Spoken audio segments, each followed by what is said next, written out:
qeqeshi we-Orlando Pirates ngenzeka ayivimbe Mamelodi Sundowns.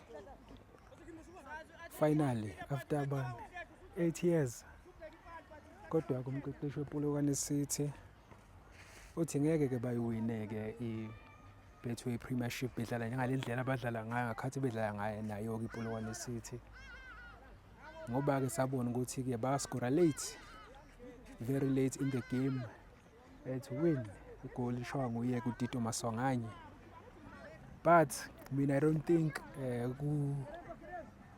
simple as that to come out and say ngeke bayiwine just because they play bad. Or maybe they didn't play ngale ndlela acabanga ngayo akhathi bedlala nePolokwane City. But Orlando Pirates has been consistent this season.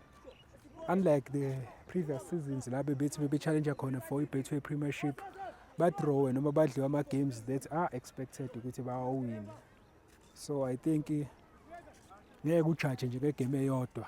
And on top of that, after 18 games, they are still number 1. So yeah, akuzange usho yena kuphela noManqoba Mngqithi obedlala nayo-ke i-Sundowns, edliwa yi-Sundowns. Uthe i-Sundowns isazoyiwina futhi i-Betway Premiership this season because of i-squad depth sabo. The players that were not there ngakhathi bedliwa. It shows ukuthi-ke bane-quality enough ukuthi bayiwine futhi i-Betway Premiership. So yeah, we'll have to wait and see.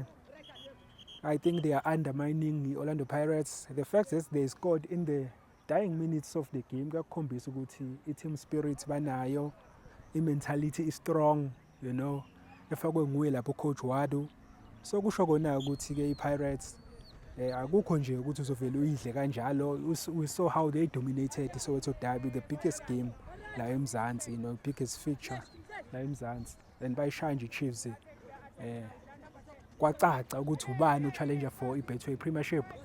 So I think these two coaches undermine i-Orlando Pirates, and I believe ukuthi-ke they'll do well this season. They might end the winning streak here yoke iMamelodi Sundowns, which will be good for our league. Yabo sikhathele kulibele kuwina umuntu oyi-1 all the time.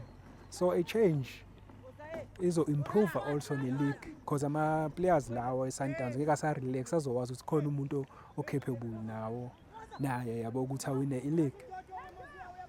So let's see.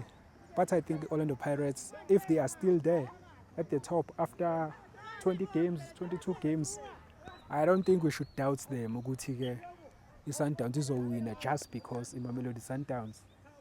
I think the Pirates will give it a go and they might end up winning i-Betway Premiership.